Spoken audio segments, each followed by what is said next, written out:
Pemirsa, OSC merupakan cara mudah untuk mendapatkan beasiswa full di kampus-kampus favorit. Daftar sekarang di osc.medcom.id dan info lebih lengkap bisa dilihat di Instagram dan YouTube @beasiswa-OSC. OSC beasiswa untuk Indonesia, di mana beasiswa ini terbuka untuk siswa-siswi kelas 3 SMA atau SMK sederajat dan untuk lulusan yang belum kuliah. Dan kali ini Online Scholarship Competition atau OSC Medcom adalah kompetisi beasiswa online yang digelar sejak tahun 2015. OSC bekerja sama dengan sejumlah perguruan tinggi swasta dan hadir untuk memberikan kemudahan kepada putra-putri Indonesia agar bisa melanjutkan pendidikan hingga ke jenjang S1 dan juga S2. Melalui beasiswa yang diberikan diharapkan bisa mewujudkan sumber daya manusia yang unggul di Indonesia. OSC Talks bersama tokoh kali ini akan berbincang dengan Menteri Pariwisata dan Ekonomi Kreatif Sandiaga Uno yang akan membagikan pengalamannya saat menimba ilmu dan bagaimana ilmu yang dimiliki bisa bermanfaat bagi masyarakat dan juga negara. Sudah bergabung bersama kami Pak Sandi, selamat siang Pak. Selamat siang Mas Febrian dan terima kasih Metro TV dan OSC sudah mengundang saya di program yang inspiratif ini. Baik Pak Sandi, selamat siang. Pak Sandi, bisa diceritakan nggak nih Pak tentang pengalaman pendidikan Pak Sandi, karena pendidikan Pak Sandi ini kan nggak main-main ya, mulai dari Wichita State University di Kansas hingga ke George Washington University di DC, Amerika Serikat. Bagaimana tuh ceritanya? Pertama-tama saya ingin menyampaikan pentingnya beasiswa di dalam sistem kependidikan kita karena pendidikan yang tuntas dan berkualitas ini akan sangat terbantukan oleh beasiswa dan sekarang dengan OSC yang online tentunya beasiswa lebih tersedia. Saya memulai pendidikan setelah saya dilahirkan di Riau dan sempat mengecap pendidikan TK, SD saya di Jakarta di Sekolah Dasar PSKD di Jakarta Selatan. Setelah itu saya sekolah di SMP Negeri 12 juga Jakarta Selatan, jadi anak Jaksel, dan di SMA Katolik Pangudi Luhur.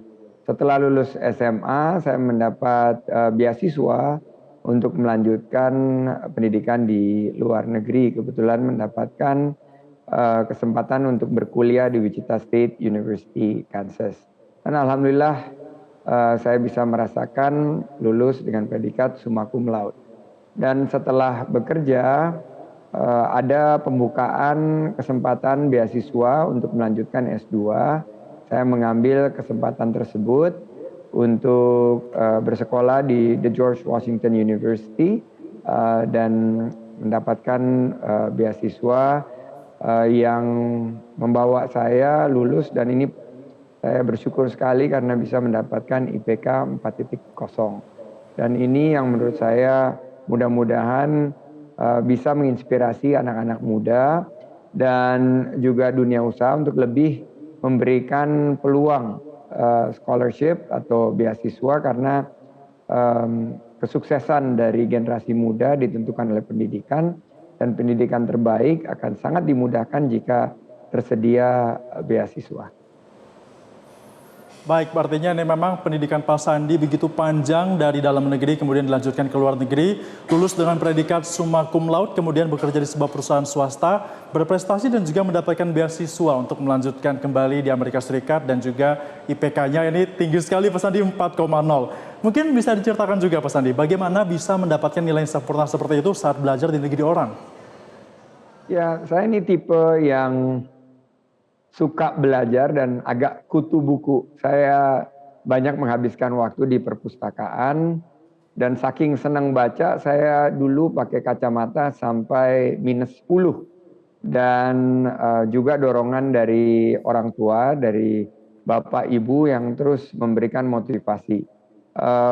Bagaimana saya memberikan yang terbaik karena kesempatan tidak datang 2 kali, kesempatan sekali, dan pendidikan yang saya dapatkan ini sangat luar biasa karena tidak semua orang Indonesia mendapatkan kesempatan untuk bersekolah di universitas, apalagi di universitas luar negeri. Hanya kurang dari 10% orang Indonesia yang bisa mendapatkan pendidikan tinggi. Karena itu ini karunia yang tentunya saya dapatkan dan saya berusaha keras untuk mendapatkan nilai yang bagus. Kalau saya dapat nilai yang kurang bagus, saya sampai meriang dan sangat kecewa gitu dengan nilai-nilai yang tidak baik itu atau kurang baik, sehingga di kesempatan berikutnya saya belajar lebih keras lagi. Dan saat kuliah saya juga selalu mengetahui materi sebelumnya. Pola belajar saya itu tidak belajar terus diulang di rumah, tapi sebelum mendapat materi di kuliah itu saya sudah membaca dulu, membuat catatan kecil sehari sebelumnya. Jadi begitu mendapatkan pendidikan atau mendapatkan dosen yang mengajar, besoknya sudah mengetahui materinya yang akan dibahas. Dan saya banyak berinteraksi dengan dosen. Tidak ada waktu yang saya sia-siakan kalau dosen memberikan kesempatan untuk berinteraksi, bertanya. Saya selalu gunakan itu, saya tunggu sampai semuanya sudah selesai. Saya gunakan kesempatan untuk berinteraksi dengan dosen sebagai cara untuk mendalami materi yang dibahas. Dan saya selalu duduk di kursi paling depan, Mas Febrian.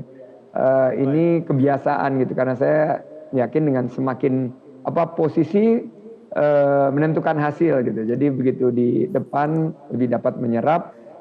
Dan saya nggak pernah belajar itu kalau mau ujian 1-2 hari sebelumnya, tapi biasanya disiapkan 1-2 bulan sebelumnya. Dan jauh-jauh hari sebelumnya saya sudah mencicil apa yang dipelajari.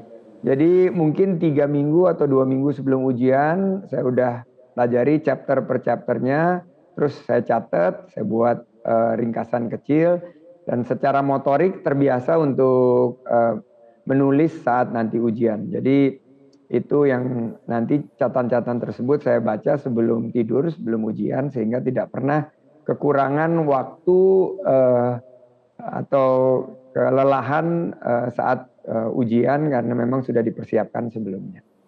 Baik, ini metode pembelajaran Pak Sandiaga Uno ternyata tempat duduknya menentukan prestasi, Pak ya. Tapi terbukti nih, sampai dengan sekarang akhirnya bisa memberikan baktinya kepada negara. Pak Sandi, saya masih akan menanyakan beberapa hal lagi pada Pak Sandi terkait dengan bagaimana menempuh pendidikan di luar negeri, apa suka dukanya dan juga tantangan menjadi mahasiswa.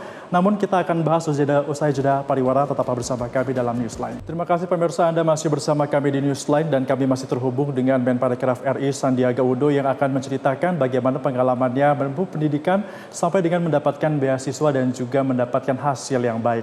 Pak Sandi, kalau kita lihat di era sekarang ini tentunya berbeda dengan era pada saat Pak Sandi masih menjalani pendidikan, baik itu di Indonesia ataupun di luar negeri. Apa Pak Sandi yang membedakan mahasiswa di era Pak Sandi saat itu dengan mahasiswa di era sekarang? Digitalisasi.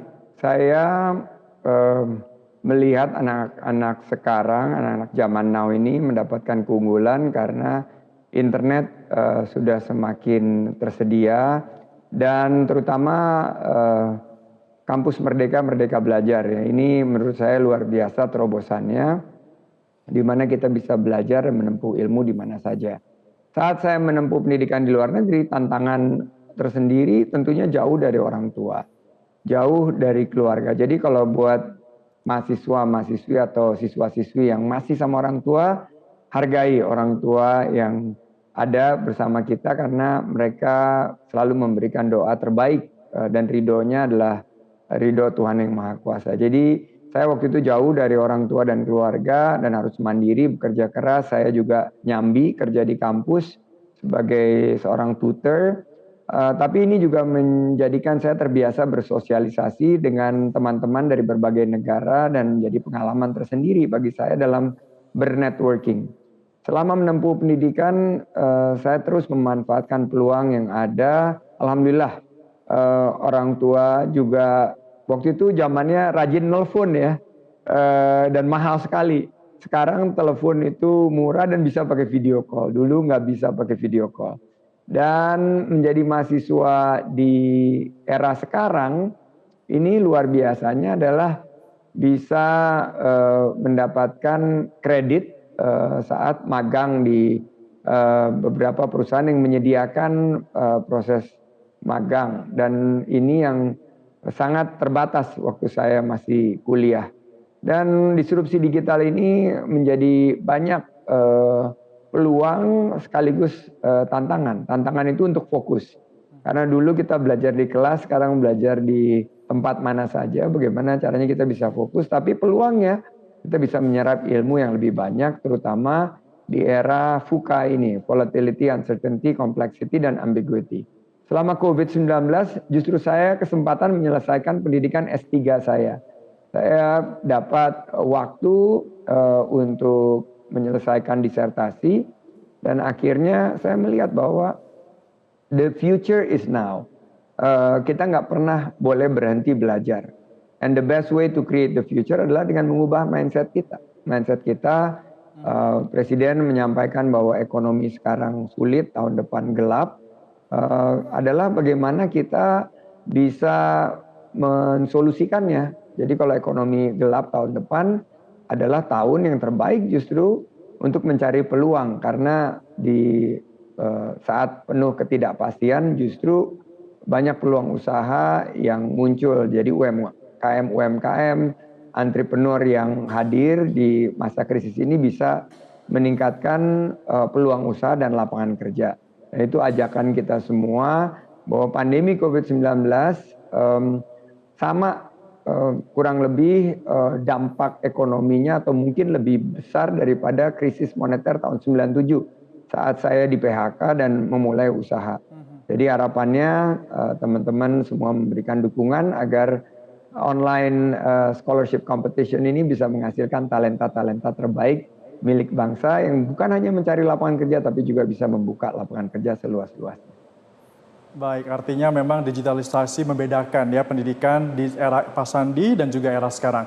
Saya juga menarik dengan cerita Pak Sandi tadi sempat mengatakan bahwa saat di George Washington University mendapatkan beasiswa. Nah, itu ceritanya bagaimana Pak Sandi? Dan apakah akses untuk mendapatkan beasiswa di kala itu berbeda dengan saat ini?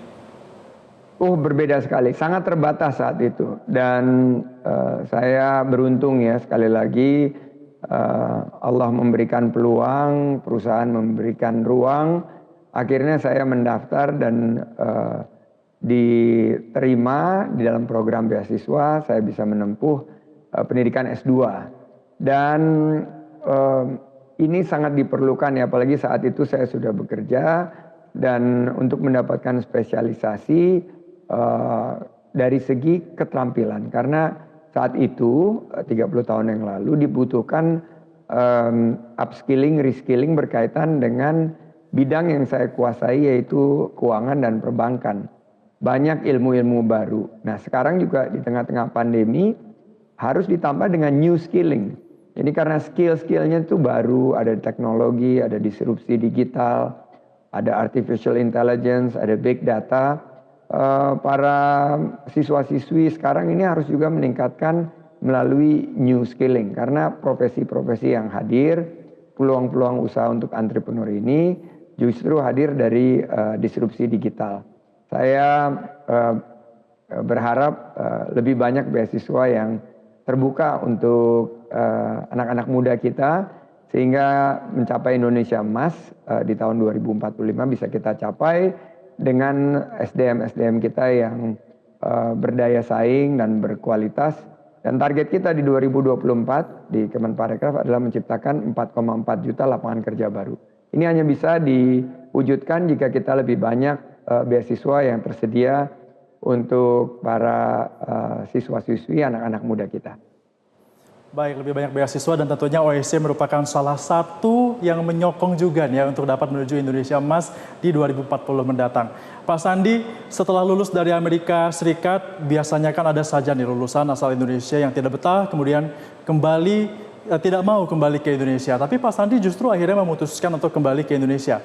Apa yang membuat Pak Sandi memutuskan kembali dan juga bekerja untuk membangun Indonesia, Pak Sandi? Ya, tentunya badai krisis moneter tahun 97 yang mengubah segalanya. Memang saya berkarir di luar negeri sebelumnya dan di usia muda sudah mendapatkan begitu banyak kesempatan memperluas wawasan dan jejaring. Namun saat krisis moneter tempat saya bekerja tutup, bangkrut, saya di PHK. Itulah yang mengubah jalan hidup saya. Akhirnya saya harus kembali memulai semuanya dari bawah sekali. Dan saya kembali ke Indonesia tidak bisa mendapatkan pekerjaan, tidak memiliki penghasilan, akhirnya saya justru memulai usaha. Disitulah saya berterima kasih kepada Indonesia, kepada Tuhan Yang Maha Kuasa bahwa saya diberikan peluang untuk berkontribusi, membuka usaha yang tadinya hanya kecil, usaha hanya kami bertiga. Sekarang usaha tersebut sudah berkembang menjadi usaha nasional yang membuka lapangan kerja bagi 30.000 karyawan di seluruh Indonesia. Oleh karena itu saya menyampaikan kepada diaspora Indonesia yang mungkin sedang juga menonton Metro TV bahwa dimanapun kita berada, mungkin di luar Indonesia, tapi kita harus berikan karya bakti, kontribusi kita terbaik untuk nusa dan bangsa. Mungkin dengan adanya teknologi digital platform, kita tetap bisa berkontribusi, mendidik anak-anak, membuka peluang beasiswa, memberitahu jika ada beasiswa yang tersedia untuk saudara-saudara kita, anak-anak muda kita yang ingin melanjutkan pendidikan tapi terbentur biayanya. Jadi itu harapan saya, pendidikan di luar negeri baik, di Indonesia juga baik. Alangkah pentingnya jika kita bisa menyediakan sarana pembiayaan bagi pendidikan yang berkualitas di masa yang mendatang. Baik, saya setuju dengan Pak Sandi mengatakan bahwa pendidikan baik itu di Indonesia ataupun di luar negeri sama baiknya ya. Pak Sandi, kalau kita berbicara terkait dengan dunia pendidikan di Indonesia yang saat ini tentunya kita ketahui sudah semakin berkembang. Bahkan lulusan-lulusan Indonesia juga banyak yang berprestasi sampai dengan ke kancah internasional. Nah, Pak Sandi melihatnya bagaimana pendidikan di Indonesia saat ini?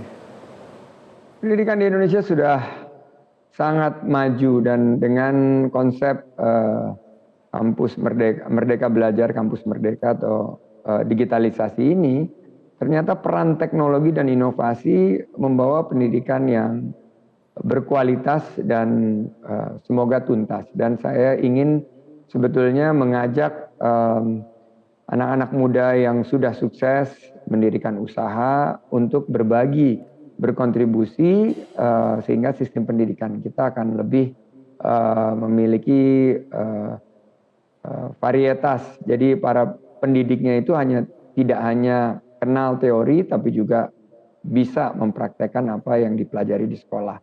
Dengan pendidikan yang berkualitas kita akan memenuhi kebutuhan industri dan pemerintah atas tenaga kerja yang berkualitas. Seperti kita memerlukan 600.000 digital talent per tahun. Nah, bagaimana kita hadirkan pendidikan yang tuntas berkualitas, membuka lapangan kerja yang luas dari segi talenta-talenta digital.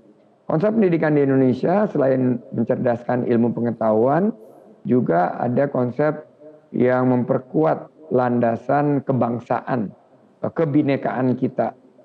Negara kita negara yang sangat beragam dan sistem pendidikan kita juga harus menghasilkan insan-insan yang berakhlak mulia, berakhlakul karimah.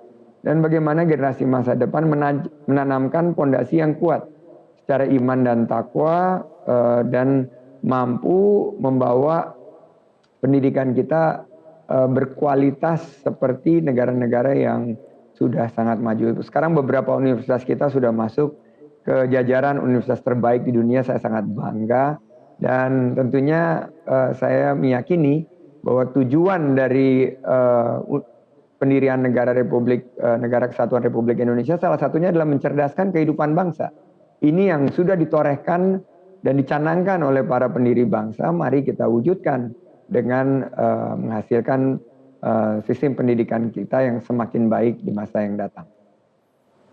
Baik, begitu menginspirasi cerita dari Pak Sandi. Pak Sandi, mungkin ada pesan yang ingin disampaikan kepada calon mahasiswa yang saat ini sedang galau mungkin mau kuliah di mana atau ingin fokus mempelajari apa? Apa nih Pak Sandi pesan-pesannya?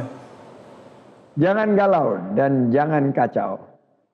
Masa perkuliahan adalah masa yang luar biasa. Masa terbaik untuk mengembangkan diri Anda semua.